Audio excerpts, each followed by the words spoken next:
Hello everyone and welcome back. It is good to be home, back at the tower. And fortunately it is hailing because of the weather mod. But that's okay, it won't hurt me that much even if it does hit me. So what have I been doing? You may have noticed something on the way down, which I'll get to in just a minute. It's where we're going to be setting up this episode. So before I left for the military base in episode 31, I think is when I put in the little wall on this floor. I'm not sure what you would call it, the ground floor. If you're unfamiliar with the tower, it has 5 main levels, and then that little bottom area, which originally had nothing on it. Thank you, Tornado. So I've got a travel anchor on each of the floors now. Previously I only had the first 3. The 4th floor is a new addition. I have got compressed cobble production going here. It's gonna take a while. Yeah, I could probably upgrade this to work a bit better, but that's not what I wanted to focus on this episode. Okay, so if we come up to the incomplete 5th floor, we have the beginnings of the Draconic Evolution energy storage. And let me see if I can find that really quickly. Okay, here we go. It's near the bottom. Energy storage multi-block. So we need 1 energy core, 4 particle generators, 2 or more energy pylons, and a very large number of redstone and draconium blocks, depending on what tier you want. And it shows you how to build them. It's not too complicated. The top tier one does take a little bit of time to build, but I didn't make any mistakes as far as I know, but I guess we'll be finding out in a minute. So this thing, when complete, will store 2.14 trillion RF. It took 328 redstone blocks and 218 draconium blocks, which I think is somewhere between 2,000 and 3,000 draconium ingots. So now, I think we need to right-click on one of the particle generators to get this thing started, or was it shift right-click? Oh, there we go. Did I really not make any mistakes? Oh, and the torches stayed. Is this like a spawnable space? Doesn't look like it. Let me just double check. Yeah. Okay, I do have F7 on. It's not spawnable. Let's get rid of the torches. I'm kind of surprised that you can place blocks on top of this thing, or are they... No, you can't place blocks on it. They just stayed because they didn't know any better, I suppose. Okay, get those torches out of here. Where is it? Oh, right. My torch bandolier is full because of a little bug. I have this pet anvil, which will slowly repair anything, and because of a mistake I made when creating the torch bandolier, it can repair the torch bandolier. You can also craft 2 together to repair it, but that's a bug that'll be fixed in the next build of Silence Gems, which I don't know when that'll come out, but I'll talk about that more later if I don't forget. So let's see. These things had a GUI before when I was just regular right-clicking on them, but I don't know how that works now. Okay, we need some glass for the energy pylons to work, I believe. So you give me 2 glass. It has to craft that because I mostly cook glass in an alloy smelter. I need to get automatic glass production going soon. Okay, so I got the energy pylons here. So I think I need to place glass on top. Yeah. Okay. And it's showing that's a spawnable spot still.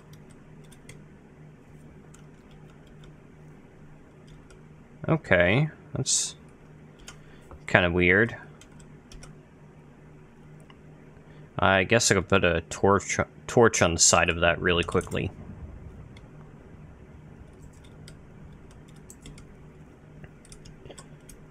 Okay, one for you, and I'll put one over here even though it's not showing an X. Okay, so I can right-click on this thing and it'll show me how much energy is in it. It has its own little Wayla-type tooltip in the bottom left, though. I don't know why it doesn't just use the Wayla itself, since that's such a common mod, but maybe that'll be in a future version. I think Draconic Evolution is relatively new. Okay, so how do we set up the energy pylons? Okay, so we need to right-click on the sphere to change the mode. So blue is input, orange is output. Okay, it'll be easy enough to remember. So we got an input, and let's see, I think I'll make that one the input, this one the output. Did I say output for both? Wait, I thought it said there was a color code. But it's staying blue, it's just changing the way the particle effect moves. I am running a slightly outdated version of Draconic Evolution, so maybe this is a bug that's been fixed. If it is a bug. Okay, well let's test it out. Let's get something that can produce some energy. And put it on our alleged input.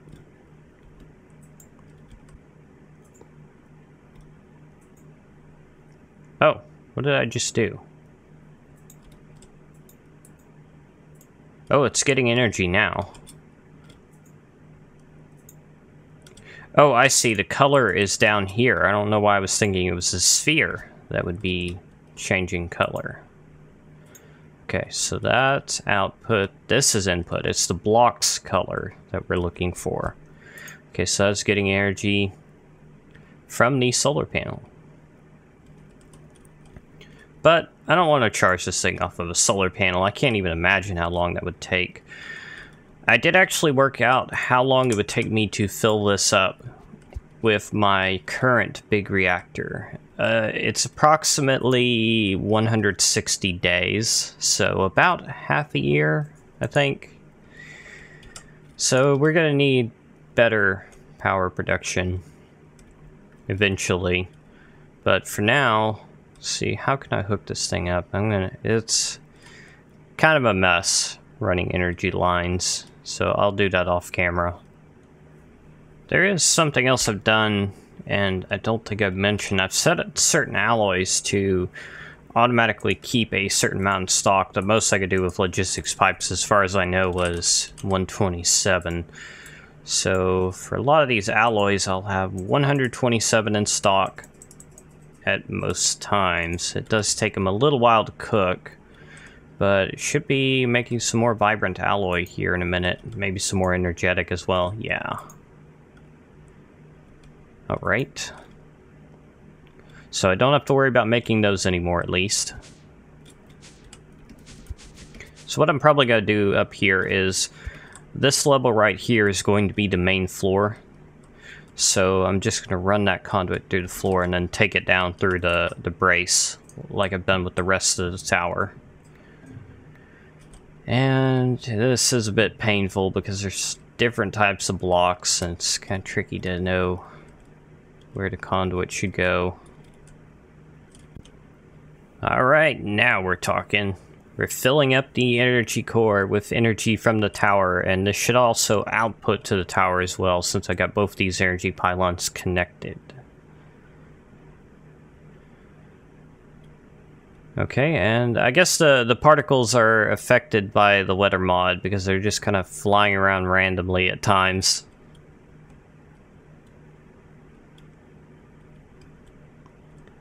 Alright, so this kind of makes the reactor program a little bit obsolete now. If you're not familiar with my reactor program, it's this thing right here which controls the reactor. It inserts the control rods at varying levels depending on how much energy is in the capacitor bank next to it.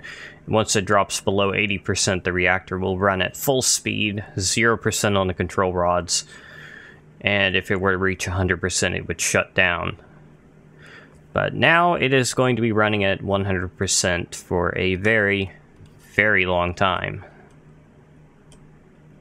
And, what did I... Oh yeah, I was testing the hyper energy nodes to see what their transfer rate is.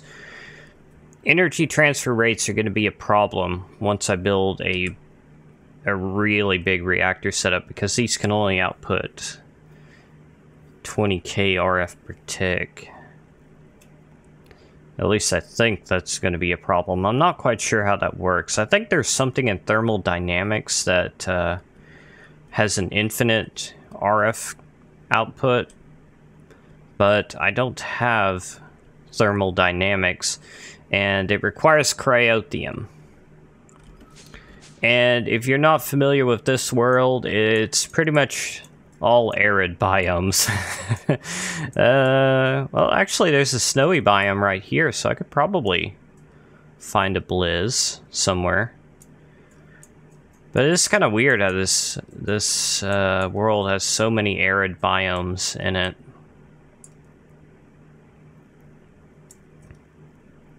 Oh, I forgot about the quarry at the military base. It's something I'll probably have to clean up.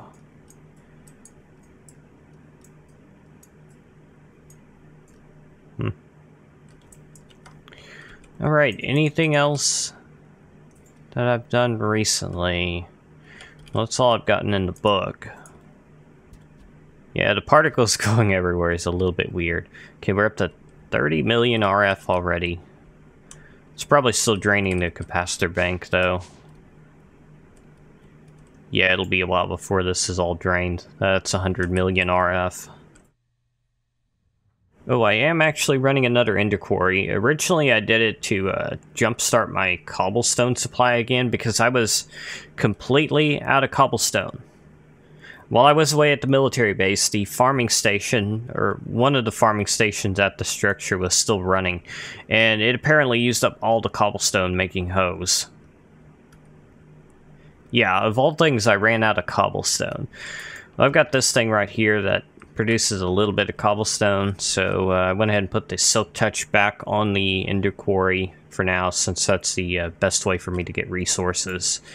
Actually, I wonder how many shiny ingots I have. A lot. And if you're curious, this is pretty much what my resource situation looks like. Yeah, I wonder how many iron that is exactly. 106,000. Coal, 281,000. Literally my third most abundant resource. And I have practically no use for it. But overall, we're doing great on resources. I probably won't have to worry about any of this stuff. Ever. Oh wow, 2,000 diamonds. In any modded Minecraft... any time that I played Minecraft, ever, vanilla, modded, whatever, I don't think I've ever had this many resources. Oh. Getting a lot of gem ores. Oh, right. It's because, yeah. Maybe I should get this guy back to... Oh, you were already turned off. What?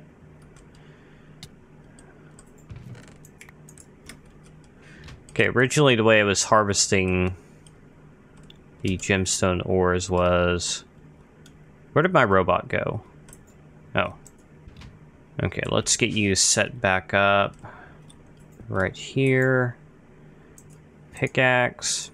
Powered on.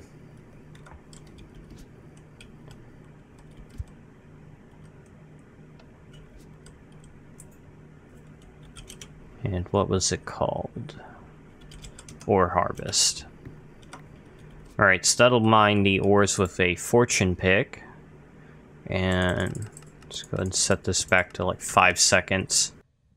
And this is the way I'm doubling gem ores, since they can't be pulverized or sag milled or anything like that. I'm just placing them, having a robot mine them, and on average that gives 2 gems per ore.